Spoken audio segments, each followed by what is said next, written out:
गेल्या 4 दिवसापासून कोसळत असलेल्या पावसामुळे नदी नाल्यांना पूर आला आहे.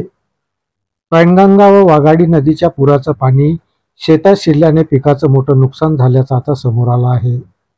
यवतमाळच्या घाटंजी तालुक्यातील कुर्ली पारवा महसूल मंडळातील सायपळ, ताडसावळी, राजापेठ, नारायणपेठ, सगदा, सावेंगी, भीमकुंड आणि गणेरी या गावात पैनगंगेच्या पुराचं पाणी शेतात शिरून शेतातील पिकाचं अतोनात नुकसान झालं. शेतातील पीक डोळ्यासमोर पाण्यात जाताना पाहून शेतकऱ्यांना अश्रू अनावर होत आहे. कसा करावं आम्ही सारा वाढ केला पुरानं, काय मराठी पाळी आली.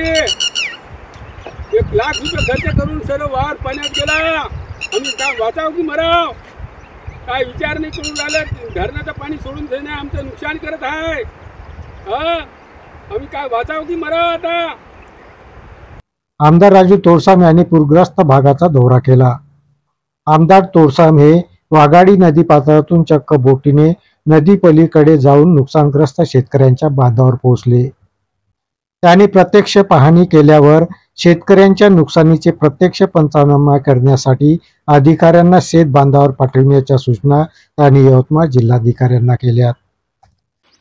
नमस्कार मान्य कलेक्टर महोदय, घाटंजी तालुक्यातील भीमकुंड, ठाणेगाव, सगदा, सांगी, सावरगाव, वगार टाकळी या परिसरामध्ये आम्ही संपूर्ण शेतकऱ्यांना घेऊन ह्या भागाची पाहणी करत आहोत.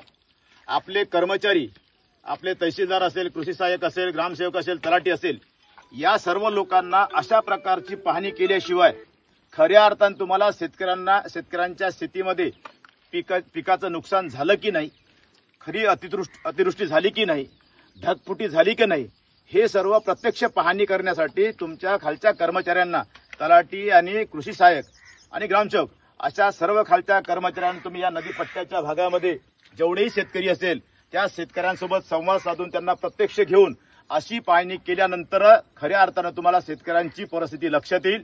माननीय कलेक्टर महोदय, आपण आपल्या खालच्या कर्मचाऱ्यांना, तहसीलदार असेल, एसडीओ असेल किंवा खालचे तलाठी, ग्रामसेवक असेल, या सर्वच्या सर्व लोकांना आपण अशा प्रकारचे आदेश देऊन या सर्व शेतकऱ्यांच्या शेतीची पाहणी करून यांना नुकसान भरपाई तात्काळ मिळवून देण्यासंदर्भात आपण शासन स्तरावर तशा प्रकारचे निवेदन करावं, तशा प्रकारची मागणी करावी, अशा प्रकारची सूचना तुम्हाला या प्रत्यक्ष पाहणीच्या निमित्ताने करतोय. तसंच माननीय मंत्री महोदय, माननीय मुख्यमंत्री महोदय, या सर्वांना सुद्धा मी अशा प्रकारची विनंती करतोय की या व्हिडिओच्या माध्यमातून प्रत्यक्षदर्शनी पाहणी आपल्यापर्यंत पोहोचवण्याचा मी प्रयत्न केला. मी या भागाचा आमदार म्हणून मी आपल्याला आग्रहाची विनंती करतो की माझ्या शेतकरी बांधवांना आपण न्याय द्यावा. धन्यवाद.